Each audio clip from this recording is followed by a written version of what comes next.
नमस्कार, आप हैं अब तक के साथ और मैं हूं मनोज चतुर्वेदी।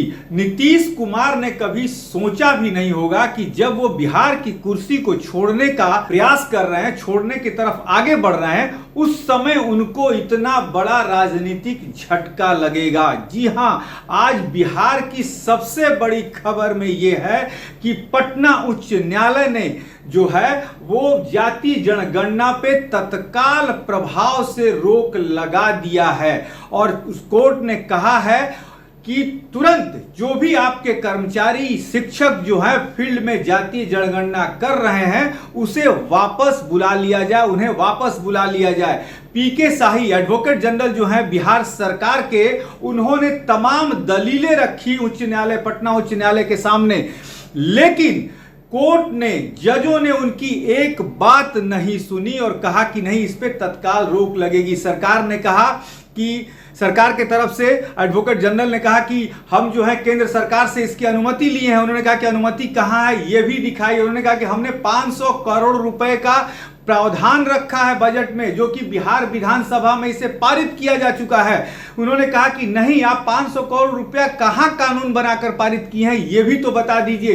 पीके शाही एडवोकेट जनरल किसी भी बातों का जवाब नहीं दे सके और कल ही ये पूरी कार्रवाई जो है, सुनवाई की पूरी कार्रवाई कल ही पूरी हो चुकी थी और कोर्ट ने अपना फैसला सुरक्षित रखा था और करीब करीब 1:30 बजे के आसपास कोर्ट ने कहा कि नहीं, बिहार की ये जो जातीय जनगणना और आर्थिक सर्वेक्षण जो हो रहा है उस पर हम रोक लगाते हैं। और रोक लगाने के बाद सबसे पहली प्रतिक्रिया जो आई वो भाजपा के प्रदेश के अध्यक्ष सम्राट चौधरी की आई है। उन्होंने कहा कि नीतीश जी याद कर लें, हमारे 16 जो है मंत्री थे, उनके 12 मंत्री थे, तब हमने ये पास किया था। क्या कुछ कह रहे हैं सम्राट चौधरी, आपको सुनवाते हैं। जानबूझकर ये सारे नाटक करवाए।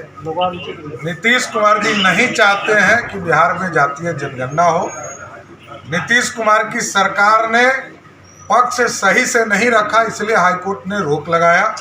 ये नीतीश कुमार जी की दोष है, जिसके चलते आज पटना उच्च न्यायालय को रोक लगाना पड़ा। लेकिन आज नीतीश कुमार ने तो उल्टा आप लोग पर आरोप लगाया कि देखिए कुछ लोग कैसे भड़का के लोगों को कोर्ट भेज रहे हैं, आखिर क्यों रोक लगवा रहे हैं। उनको पता था क्या? वो बोल रहे हैं कि उनको पता था। उन्होंने कहा कि आखिर कोर्ट में क्यों पक्का है, तब तो पक्का है कि नीतीश कुमार जी जानबूझकर इस तरह का पक्ष रखवाए हैं, जिसके माध्यम से न्यायालय को इस तरह का रोक लगाना, कहीं ना कहीं लूप होल छोड़ा है। क्योंकि नीतीश कुमार जी की आदत होती है असंवैधानिक कार्य करने का और पलटी मारने का उनका पुराना आदत है, इसलिए पूरी तरह इसके जिम्मेदार सिर्फ और सिर्फ नीतीश कुमार है। डाटा को लेकर हाईकोर्ट में बात करें, डाटा नहीं ना, वो तो सरकार को ये बताना ही पड़ेगा ना कि हमारा डाटा कहाँ जाए और किस तरह ये व्यवस्था है। जैसे आधार है, आधार के तरह संरक्षित करना पड़ेगा। इसलिए पूरे बीमारी का जड़ सिर्फ और नीतीश कुमार, क्योंकि ये मेमोरी लॉस है। इनको आधी बात याद ही नहीं होती, आधी बात तो याद ही नहीं रहती है। जैसे मेरे पिताजी के बारे में इन्होंने सवेरे कहा, मेरे पिताजी जब फौज में थे तो ये हाफ पैंट पहनते थे, तो हाफ पैंट भी जब नहीं पहनते होंगे नीतीश कुमार जी, मेरे पिताजी देश के लिए लड़ रहे, तो इनको याद नहीं रहता। मेमोरी लॉस सीएम है, बिहार का दुर्भाग्य। क्लियर है क्या? हम लोगों ने समर्थन दिया था ना, सरकार में हम थे, कौन बोलता है कि नहीं थे। कैबिनेट में नीतीश कुमार की पार्टी का मात्र 12 मंत्री थे, हम 16 थे, 2 डिप्टी सीएम थे। क्लियर कट स्टैंड था कि हमने मुख्यमंत्री जी के आग्रह को माना बिहार में। और नीतीश कुमार क्या कर रहे हैं? हम ही ने किया सब कुछ। भाई, नीतीश कुमार को समझाना पागलपन हो गया।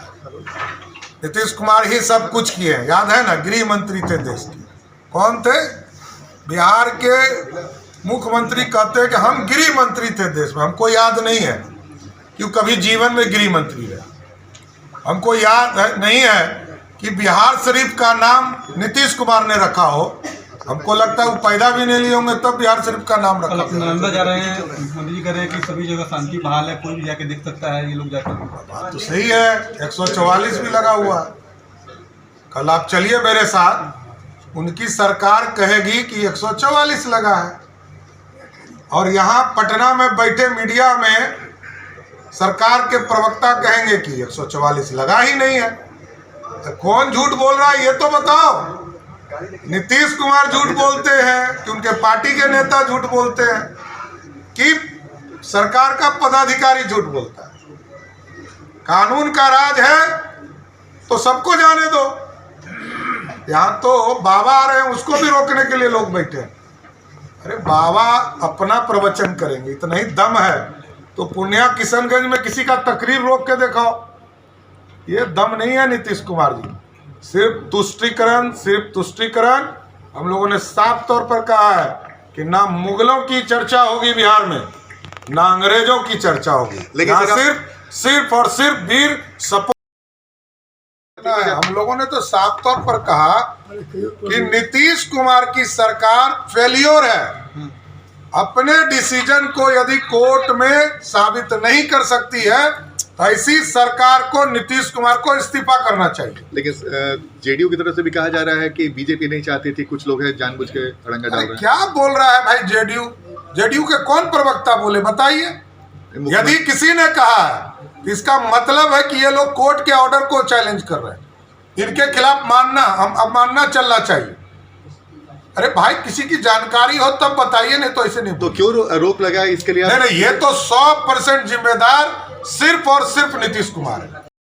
तो आपने सुना, ये थे भाजपा के प्रदेश अध्यक्ष सम्राट चौधरी। और सम्राट चौधरी के बयान के बाद ही नीरज कुमार, जदयू के प्रवक्ता, उनके बयान को भी हम सुनवा देते हैं।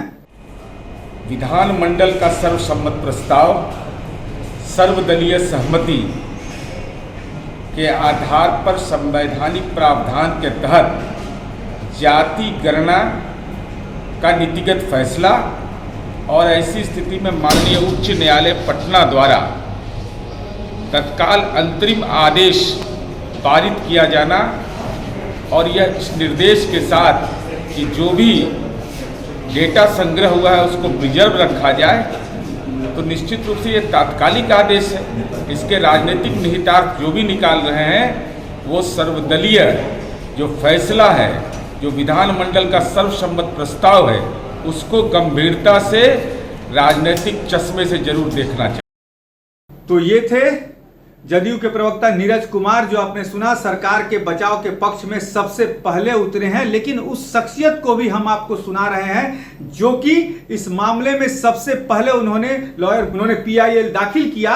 और जब वो भीतर से बाहर निकले हैं तो उन्होंने क्या कहा। PLI दाखिल करने वाले पहले शख्सियत जो जातीय जनगणना के ऊपर PLI दाखिल किया था, 500 करोड़ रुपए के फंड के ऊपर PLI दाखिल किया था, उनका क्या कहना, उसको भी सुनवाते हैं। हाईकोर्ट ने अभी आदेश पारित किया है कि ऑन गोइंग कास्ट सर्वे है, इमीडिएट रोक लगाए बिहार सरकार, और जो कलेक्शन डाटा है इनका उसको प्रिजर्व करें, कहीं लीक न हो इस तरह का। तो लोगों ने अगली सुनवाई कब होगी? 3/7/23 को होगी। क्या कमेंट क्या कहे जज साहब ने? आदेश नहीं है, हाईकोर्ट का आदेश है। तो आपने सुना, ये थे जिन्होंने PIL दाखिल किया था पटना हाईकोर्ट में। हाईकोर्ट से मामला जो है ये सुप्रीम कोर्ट तक गया। सुप्रीम कोर्ट ने कहा कि नहीं, आप पटना हाईकोर्ट ही लौट कर जाइए। और आज अंततः जो है पटना हाईकोर्ट ने जातीय जनगणना पर रोक लगा दी। और राजनीतिक गलियारों में ये चर्चा, ये नीतीश कुमार की बहुत बड़ी जो है राजनीतिक हार कही जा सकती है, क्योंकि 2024-25 में चुनाव होने वाले हैं। 24 में लोकसभा का चुनाव होने वाला है, 25 में विधानसभा का चुनाव होना है। और अब यहां तक राजनीतिक गलियारों में चर्चा हो रही है कि नीतीश कुमार किस मुंह से अब उस बिरादरी के तरफ जाएंगे, बिरादरी का वोट मांगने जाएंगे जिसके लिए उन्होंने इस जनगणना का कार्यक्रम बनाया था। वो ये चाहते थे कि जो जातियां हैं भी, और मैं आपको एक बात और बता दूं इसी बीच कि तमाम जातियों की उपजातियां बनाई गई, उनको कोड नंबर दिए गए और उसमें बहुत से जातियों के लोग नाराज भी हो जिनको शामिल नहीं किया गया था। पंजाबी बिरादरी को पूर्ण रूप से शामिल नहीं किया गया था, सिर्फ खत्री समाज को शामिल किया गया था। यहां तक कि लोहार जो है, करीब बिहार में 40 लाख लोहार हैं, वो अभी तक जाति जनगणना में शामिल नहीं हुए हैं, क्योंकि लोहार को लहार बोल के संबोधित किया गया था। तो तमाम लोग भी नाराज थे। और अब ये नाराजगी, जब ये नीतीश की हार हुई है हाईकोर्ट में, तो ये नाराजगी शायद और भी बढ़ेगी। आप बने रहिए हमारे साथ, हमें दीजिए इजाजत, नमस्कार।